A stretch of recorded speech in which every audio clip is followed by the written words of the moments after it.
विद्यार्थी जीवन मानव जीवन का सर्वश्रेष्ठ काल है।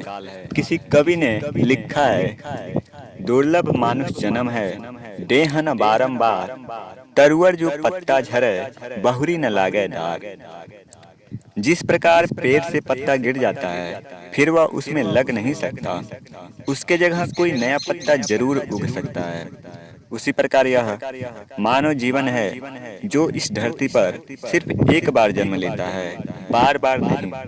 उसी प्रकार यह विद्यार्थी जीवन भी है, जो मानव जीवन में सिर्फ एक बार आता है, बार बार नहीं। मनुष्य को चाहिए कि अपने जीवन को सार्थक बनाने के लिए विद्यार्थी काल का समुचित सदुपयोग करे।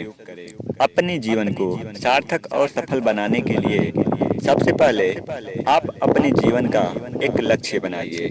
उसके बाद आप अपना सारा शारीरिक और मानसिक बल जो ईश्वर ने आपको दिया है उसमें लगा दीजिए। आपको सफलता मिलकर रहेगी। कहा गया है, The tragedy in life doesn't lie in not reaching your goal.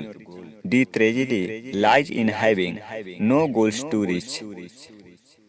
जीवन में लक्ष्य तक नहीं पहुंचना कोई दुखद बात नहीं है, बल्कि दुखद बात तो यह है कि जब कोई लक्ष्य ही न हो। आपका लक्ष्य आपकी रुचि एवं पसंद का होना चाहिए। किसी भी असफलता के बाद बिना सही तरीके से विश्लेषण किए उस काम को छोड़ देना या किसी घटिया काम का चुनाव कर लेना जिंदगी की सबसे बड़ी हार है। सफलता और असफलता में बस इतना ही फर्क है कि वे असफल हैं जो किसी काम को देखते ही डर जाते हैं और शुरुआत कर भी देते हैं तो बीच में ही छोड़ देते हैं। वे अपने जिंदगी को हमेशा हीन भावना से जीते हैं, जबकि वे सफल हैं जो किसी काम को करने का साहस कर लेते हैं और एक एक कदम चलते हुए अपनी मंजिल तक पहुंच जाते हैं। एक कविता है, लक्ष्य तक पहुँचे बिना पथ में पथिक विश्राम कैसा। लक्ष्य तक पहुँचे बिना पथ में पथिक विश्राम कैसा, धनुष से जो छुटा है बार कब मग में ठहरता। देखते ही देखते वह लक्ष्य का ही भेद करता। लक्ष्य प्रेरित पार हैं हम, ठहरने का काम कैसा। लक्ष्य तक पहुँचे बिना पथ में पथिक विश्राम कैसा। साथियों, याद करें अर्जुन की वह बात जब उसने कहा कि मुझे कुछ नहीं, केवल और केवल चिड़िया की आंख दिख रही है। अब्राहम लिंकन ने कहा था, कुछ करने की इच्छा रखने वाले व्यक्ति के लिए इस दुनिया में कुछ भी असंभव नहीं है।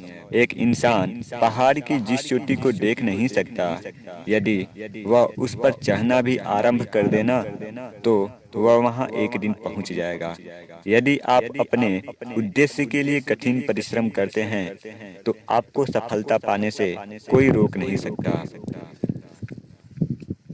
साथियों, अंत में मैं आप लोगों से यही कहना चाहूँगा कि यदि आप किसी उद्देश्य के लिए खड़े होते हैं तो एक पेड़ की तरह पूरी दृढ़ता से खड़े रहिए और गिरिए तो एक बीज की तरह, ताकि पुनः उगकर एक उद्देश्य हेतु जंग कर सकें।